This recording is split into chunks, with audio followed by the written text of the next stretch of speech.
우리 하나님께서 창조하신 창조물 중에 가장 귀한 것을 찾으라면 그것이 무엇이겠습니까?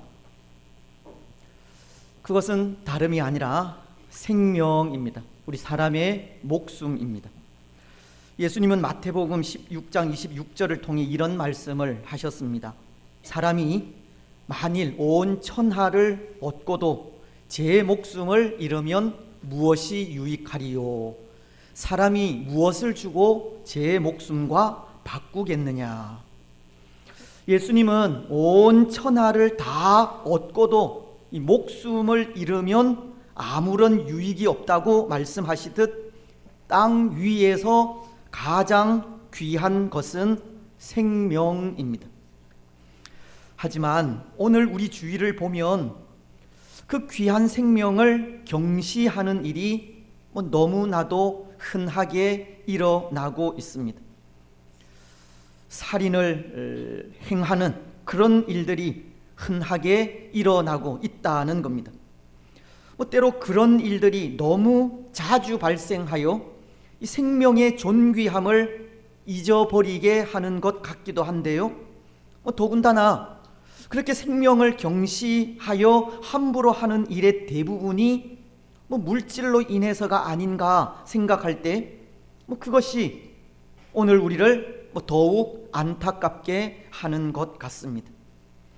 베드로전서는 1장 4절을 통해 썩지 않고 더럽지 않고 쇠하지 아니하는 유업을 잊게 하시나니 곧 너희를 위하여 하늘에 간직하신 것이라 라고 썩지 않고 더럽지 않고 쇠하지 아니하는 하늘 유업에 비해 오늘 이 세상의 것은 썩고 더러우며 쇠하여 없어지는 것들인데요, 그 쇠하여 없어지는 것들을 위해 이 목숨을 빼앗는 참 안타까운 일이 일어나고 있는 겁니다.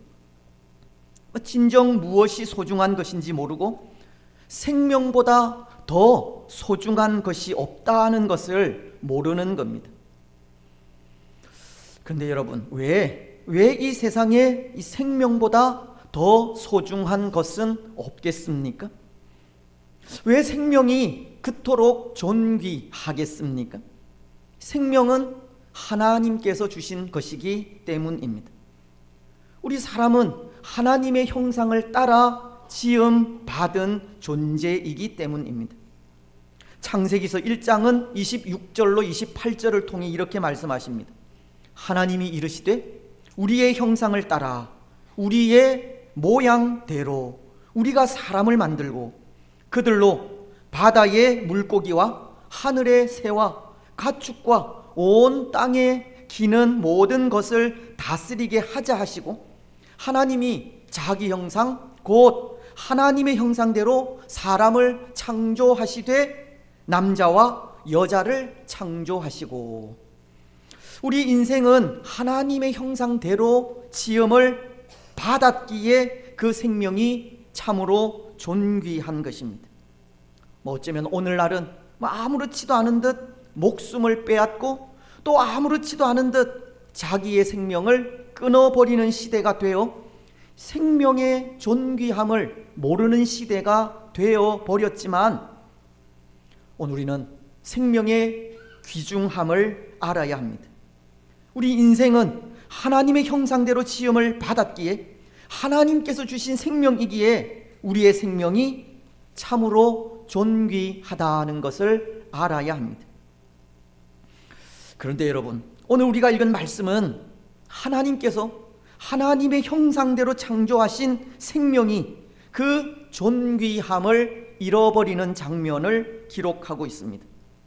지구상의 최초의 살인 사건이 일어나는 장면을 볼 수 있기 때문입니다. 사실 이 사건은 범죄한 인생에게 찾아온 최초의 비극적인 사건이기도 하지 않습니까?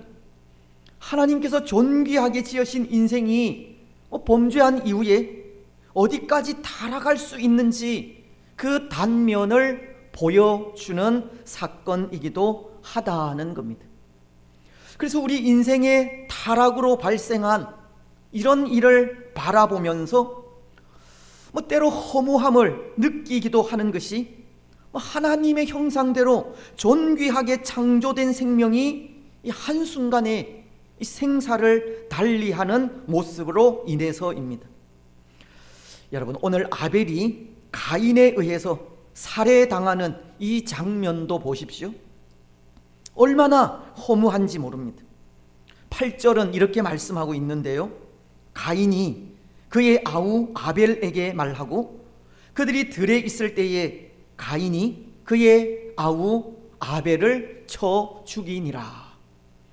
하나님으로부터 존귀하게 지음 받았다면 그 생명도 끈질겨야 하지만 형인 가인의 시기로 인해 한순간에 생명을 잃어버립니다.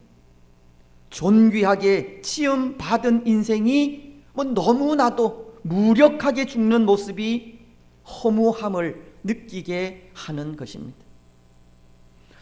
하지만 또 한편으로는 이 죽음이라는 것이 아무것도 아니다라는 것을 느끼게도 하는데요. 왜냐하면 생명은 하나님의 손에 달려 있는 것이기 때문입니다. 생명은 하나님에 의해 좌우되고 하나님께서 주관하는 것이기에 죽음은 또 아무것도 아니라는 겁니다. 때로 우리는 죽음을 바라보면서 우리 인생의 허무함을 느끼기도 하고 죽음 앞에 아무런 힘을 나타내지 못하는 무력함을 느끼기도 하지만 실상 죽음은 아무것도 아니라는 겁니다. 성경을 통해서 볼 때 죽음은 정말 아무것도 아니었습니다. 왜냐하면 죽음은 그저 옮겨가는 것뿐이기 때문입니다. 이 세상에서 하나님의 나라로 옮겨가는 것이 죽음이기 때문입니다. 민수기 7장이나 신명기서 32장에 기록된 이 모세의 죽음을 보면 그것을 잘 알 수 있는데요, 말씀은 이 죽음을 정말 아무렇지도 않게 기록하고 있습니다. 민수기서 27장은 12절로 13절을 통해서 이렇게 말씀하시기 때문입니다. 여호와께서 모세에게 이르시되 너는 이 아바림 산에 올라가서 내가 이스라엘 자손에게 준 땅을 바라보라. 본 후에는 내 형 아론이 돌아간 것 같이 너도 조상에게로 돌아가리라. 죽음을 돌아가는 것으로 말씀하면서 본향인 하늘나라로 돌아가는 것이 죽음이라고, 그저 자리를 옮기는 것뿐이라고 가르치고 있는 겁니다. 그런데 우리 사람들은 그런 것 같습니다. 죽음이라 하는 것을 생각할 때 모든 것이 끝이다 라는 생각입니다.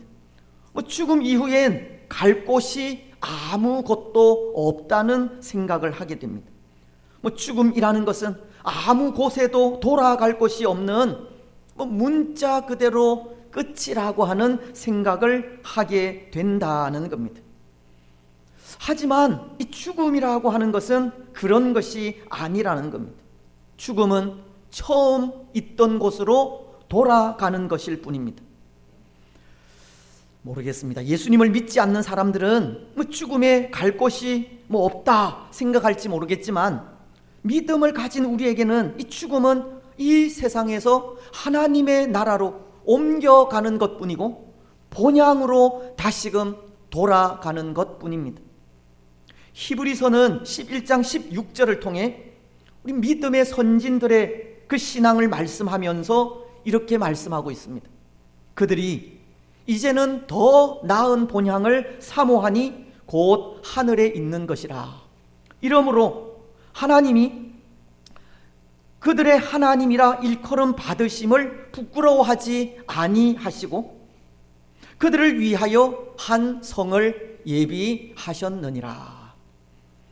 믿음의 선진들은 죽음 이후 돌아갈 본향이 있음을 알았고 하나님께서 예비하신 그 성, 이 본향에 대한 기다림, 본향에 대한 사모함, 본향에 대한 소망으로 살아가게 된 것입니다. 여러분, 오늘 우리는 믿음을 가진 우리에게 죽음은 단지 이 세상에서 하나님의 나라로 옮겨가는 것일 뿐임을 기억하시기 바랍니다. 생명은 하나님께서 주관하신다는 것도 기억하시기 바랍니다. 그래서 죽음 앞에 항상 담대하시고, 무엇보다도 생명은 하나님께서 지으신 것이기에 생명의 존귀함을 다시 한번 기억하셔서 소중히 여기시기 바랍니다. 그래서 오늘 우리는 제6계명을 통해 이 생명의 소중함을 생각하려고 하는데요. 여러분, 제6계명이 가르치는 계명 무엇입니까? 살인하지 말라는 계명입니다. 하나님은 살인을 금하고 있는 겁니다. 그 이유는 하나님께서 우리 인생을 존귀하게 지으셨기 때문입니다. 그래서 여기 살인하지 말라는 것은 다른 사람들의 생명도 보존하라고 하는 그런 의미도 있지만, 그것과 함께 우리 자신의 생명도 보존하라고 하는 의미가 있는데요. 소교리 문답은 제68문을 통해 그것을 이렇게 가르치고 있습니다. 제6계명이 요구하는 것은 우리 자신과 다른 사람들의 생명을 보존하기 위해 정당한 노력을 기울이는 것이다. 하나님은 살인하지 말라는 계명을 통해 다른 사람들의 생명뿐만 아니라 우리의 생명까지도 보존하라고 하신 겁니다. 생명은 너나 할 것 없이 하나님께서 존귀하게 지으신 것이기 때문입니다. 근데 여러분, 오늘 말씀은 가인이 동생인 아벨을 죽이게 되었다고 합니다. 이것은 그 마음에 이 생명의 존귀함을 알지 못한 것 때문이 아닐까 생각합니다. 생명의 존귀함을 알지 못하였다는 것은 결국 하나님과의 관계가 바르지 못하였다는 것을 가르치는 겁니다. 하나님과의 바르지 않은 관계 속에 하나님의 마음을 알지 못하니 생명의 존귀함과 그것을 보존하려고 하는 노력을 하지 못한 것이고, 그것이 살인으로까지 이어지게 되었다는 겁니다. 물론 가인은 하나님께 제사를 드리고 난 이후에 아벨의 제사만 받으시는 하나님의 모습에 어쩌면 아벨에 대한 시기와 질투로 이성을 잃고 살인을 저지르게 되었는지 모릅니다. 하지만 하나님께서 왜 자신의 제사는 받지 않으셨는지를 돌아보지 못한 것이 가인으로 하여금 살인에까지 이르게 한 것이 아닌가 생각이 되는데요. 그래서 사실 가인은 살인을 저지르기에 앞서 먼저 이 자신의 제사를 받지 않으시는 이유가 무엇인지를 생각해야만 했었습니다. 왜 하나님께서 제사를 받지 않으셨는지, 하나님과의 관계가 무엇이 잘못되어 있는지 그것을 먼저 생각해야만 했다는 겁니다. 하지만 가인은 그것을 생각하지 못한 겁니다.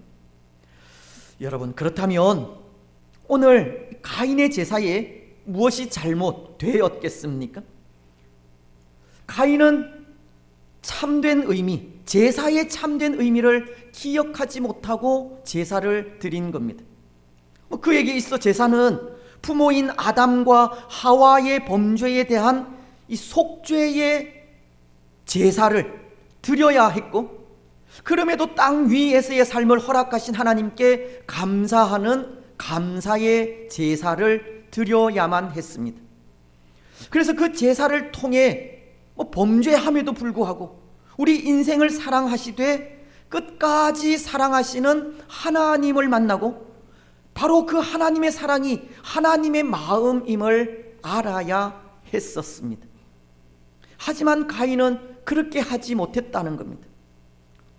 히브리서 11장 4절은 이렇게 말씀을 하고 있는데요, 믿음으로 아벨은 가인보다 더 나은 제사를 하나님께 드림으로 의로운 자라 하시는 증거를 얻었나니 하나님이 그 예물에 대하여 증언하심이라. 그가 죽었으나 그 믿음으로서 지금도 말하느니라. 아벨의 제사는 가인보다 더 나은 제사를 드렸다고 하면서 그것이 예물로서 증거하고 있다고 하는데요, 아벨이 양의 첫 새끼를 통해 이 속죄의 제사를 드리고 나아갔다면 가인의 제사는 속죄의 제사가 아니었던 겁니다.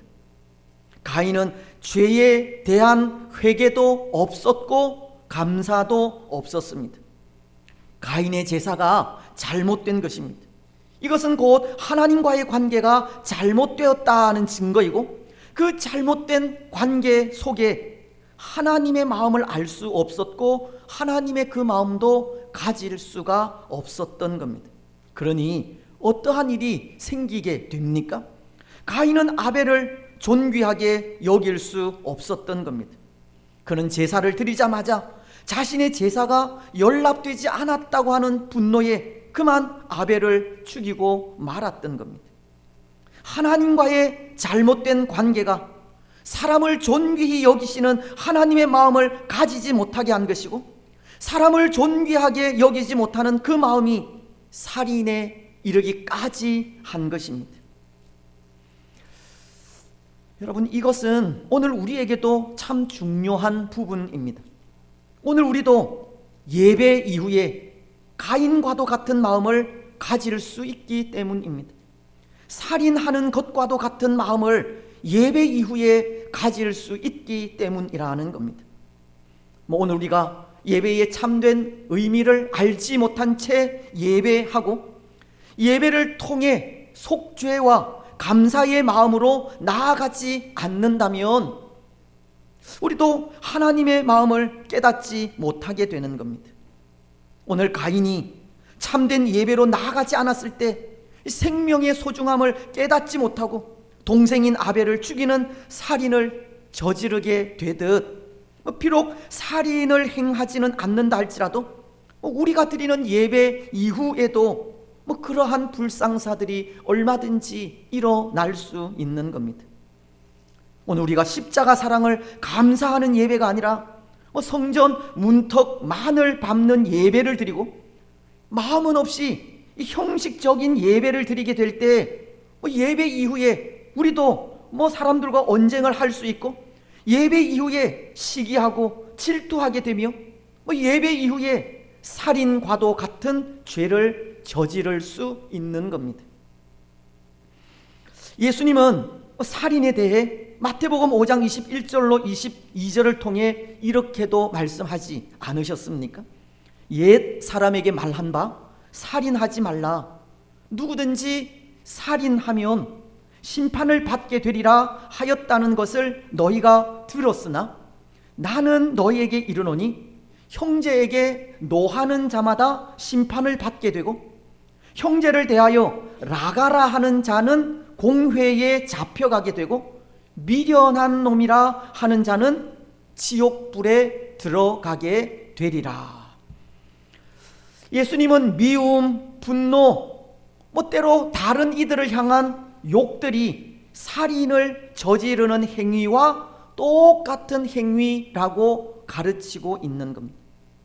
오늘 우리에게 참된 예배가 없으면 이런 마음들이 우리 속에 남아 있을 수 있고, 그것은 살인한 것과 똑같은 취급을 받게 된다는 겁니다. 얼마나 무섭습니까? 오늘 우리는 우리도 모르는 사이에 살인과도 같은 죄를 저지르고 있는 겁니다. 그래서 오늘 우리는 무엇보다도 하나님과의 관계를 바르게 누려야 합니다. 하나님 앞에 바른 예배로 나아가야 하고, 그 바른 예배를 통해 하나님의 마음과 하나님의 사랑을 발견해야 합니다. 바른 예배를 통해서 나를 사랑하시는 하나님의 마음을 깨달아야 하고, 바른 예배를 통해서 우리 모두를 사랑하시는 하나님의 마음을 깨달아야 합니다. 그래서 미워하고 시기하며 질투하는 마음을 버려야 하고, 모든 이들을 존귀하게 여기는 하나님의 마음을 가져야 합니다. 여러분, 오늘 이 살인하지 말라라는 계명 속에는 이 생명을 존귀히 여기라는 뜻이 담겨져 있습니다.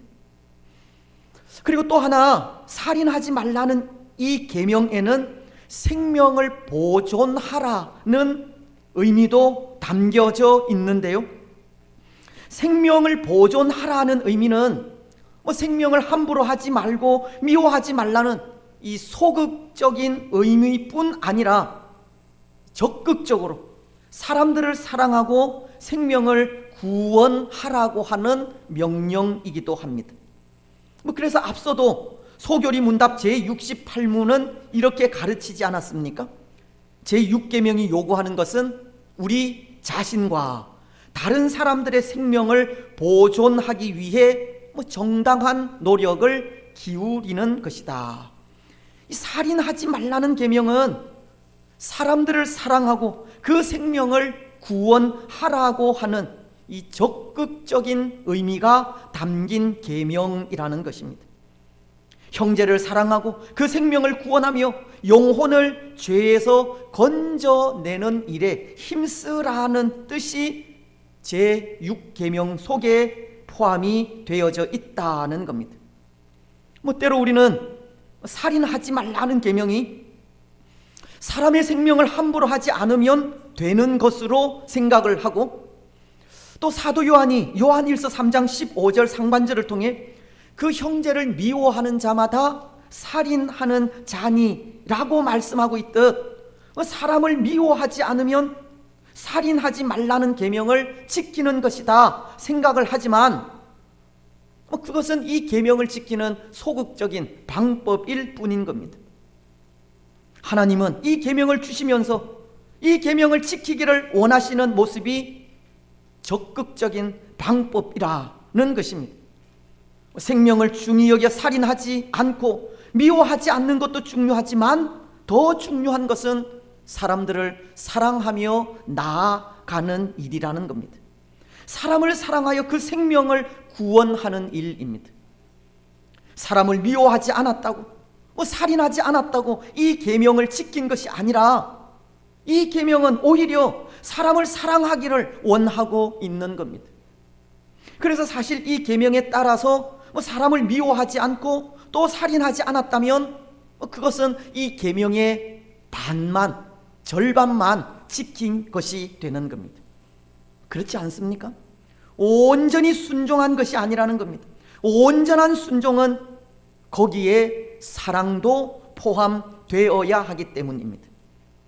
하나님은 이 계명을 통해 사랑하기를 원하고 있는 겁니다. 그렇습니다. 사랑하는 여러분, 오늘 우리는 살인하지 말라는 이 계명을 지켜 나아갈 때 적극적으로 많은 사람, 모든 사람들을 사랑하고 그 생명을 구원하는 일에까지 나아가야 합니다. 한 영혼을 죄에서 건져내는 일에까지 나아가야 합니다. 사람을 사랑하고 생명을 구원하는 일이 이 계명을 온전히 지키는 일이기 때문입니다. 예수님은 요한복음 13장을 통해 새 계명을 주셨습니다. 요한복음 13장 34절은 이렇게 말씀하시기 때문입니다. 새 계명을 너희에게 주노니 서로 사랑하라. 내가 너희를 사랑한 것 같이 너희도 서로 사랑하라. 예수님은 새 계명을 주셨고 그 계명은 서로 사랑하라는 것입니다. 예수님의 그 말씀을 따라 열심히 사랑하는 일이 살인하지 말라는 계명을 온전히 지키는 것이 되는 겁니다. 사랑하는 일이 하나님 주신 존귀한 생명을 보존하는 일입니다.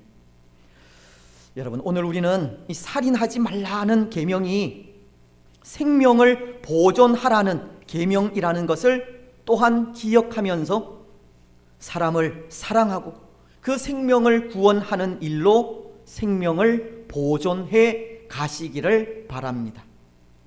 이제 말씀을 맺겠습니다. 사랑하는 여러분, 오늘 말씀은 살인하지 말라고 하셨습니다.